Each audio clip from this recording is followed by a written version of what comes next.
Hello guys and welcome back to TNT Madness. Today we're going to be looking at something just a little bit different, and that is actually roof defense. And this is essentially the only roof defense you'll pretty much ever need, and it is really the strongest roof defense that there is currently, and that is a regen roof. And they're extremely strong because to regen bust them you essentially have to shoot through them like 10 times for 2 blocks of actual height, and then like 100 times for 10 blocks of height, and I'll explain why shortly.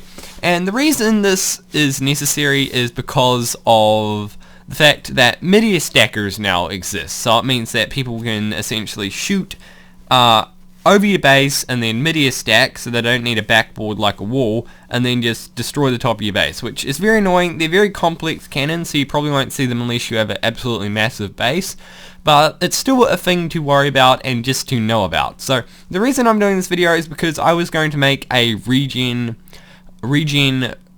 roof on my base on my faction series, and I did it on my unraidable base a couple of weeks ago, but I did explained it very briefly and didn't really explain how to build it, because there is actually more than meets the eye of how to build this thing, and I thought I'd quickly explain it how to actually do it. So let's get into this.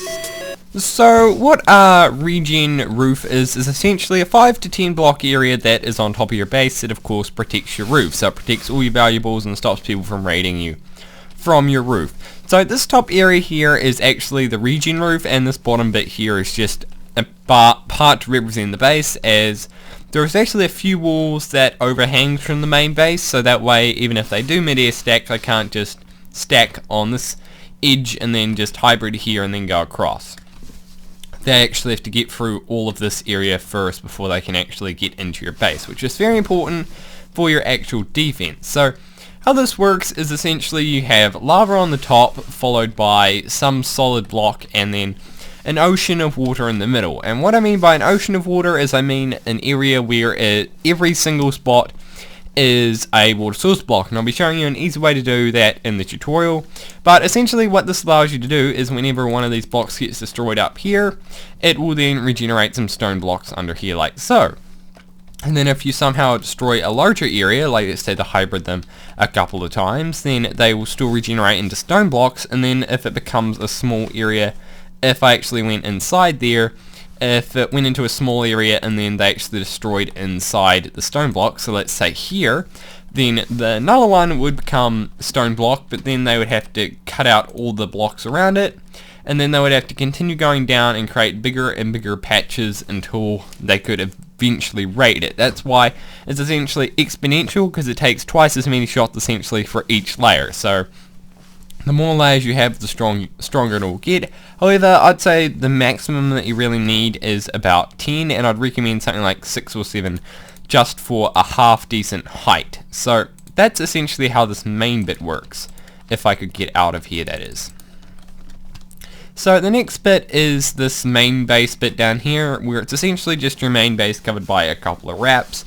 But the wraps are covered by this regen wall piece or regen roof piece, because that way if you have it like that and they somehow destroy, let's say these, if they mid-air stack on this edge piece, they'll still have to hybrid all the way along here, and then I'd have to go down to here, and then of course they would have to fire through this wall.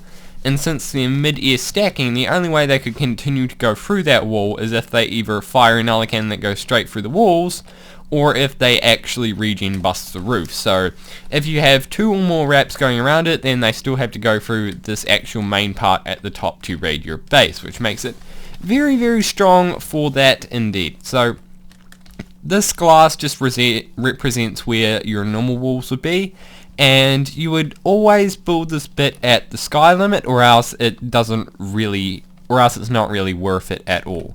So anyway, that's the explanation. So anyway, now onto the tutorial. What you're going to need is some building blocks, some water source blocks. I'd recommend you make yourself an infinite water source block somewhere around where you're around your building, and some lava, which you're going to be using to place on the very top of your actual roof. So I'd recommend that you get yourself a lava lake. However, one thing to note is that not every block has to be a lava source block, as long as the lava just covers the roof so it can fall down onto the water.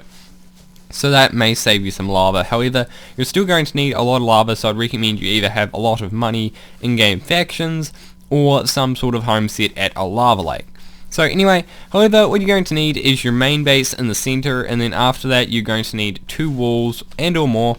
I just recommend 2 is a gold number for me, because that way you can generate 2 walls at once and then leave the rest out after that. And then after that you can go ahead and build the rest of your walls at whatever height you want. You just want to build these under your actual regen roof. So I'd recommend building this at something like 250, and then you can use the rest of your space to actually build your regen roof. And then after that, like I said, you can go ahead and build the rest of your walls at sky limit. So we're going to be using this as a representation of the very top of your roof. So if you don't know how to gen walls, I'd recommend you check out my tutorial on how to do that. But so the first thing you want to do, of course, is generate your walls so you have something like this. And then the next thing we're going to be do is work on our actual regen roof. So the first thing you want to do, right above where your base is and your 2 wraps, you want to make one layer that covers both your wraps and your actual base. Just one layer, which is going to be your floor. You want this to be solid blocks, which is going to be again your floor for your actual regen roof. So the next thing you want to do is go ahead and cover all these walls here with some sort of building block. So make yourself a giant wall that goes 1 block below sky limit, so that'll be at Y255, or if sky limit is disabled on yours, then at Y254. So now that you have done this, you should have an area that looks like this. We're going to be placing a roof on afterwards, but what we want to do now is fill up this entire area with water source blocks. And to be honest, it may sound quite hard to do, but it's actually easier said than done. So the easiest way, or the way that I'd recommend you do this, is I'd recommend you buy a bunch of ice and then go ahead and place it in pillars that go from the bottom bit to the top bit, and then go ahead and place them all the way along from one side to the other. And the reason you want to do this is you want to go ahead and break it from top to bottom, so this one and then this one, etc. And then that way when you break the ice, it will all become water source blocks, and then this will go from this side all the way over to this side. And that way you'll be able to ocean the room and make everything a water source block. You don't have to do it this way, I just recommend it as it seems to be one of the cheapest ways and one of the easiest and fastest ways to do it. So now that you've done this, your roof should look something like this, and all you need to do now is add a roof layer on top of this, and then we can go ahead and add your lava layer. So once you've done this, it should look something like this, and now we can go ahead and place the lava. However, one thing I'd recommend before you do any of this is go ahead and block off all of these gaps here like so, because you don't really need the lava running down the side unless you actually make them source blocks. So what I recommend is going along all the way along here, and then below this placing down water source blocks like so. I recommend you do this first, and that way it'll be easier once you do the next part. So finally, the last thing we need to do is place down the lava. And you can make this all source blocks, but what I recommend you do is go ahead and place down splotches of lava, wait for it to fill out, and then see which areas actually need lava. So for example, you could place one here, and then just place them out at random spots, and then afterwards go ahead and check which spots actually aren't covered, because it doesn't matter where you place them, because like 45 regens and all that, it will still regenerate as the lava is on top of the water. It's not like a normal regen wall.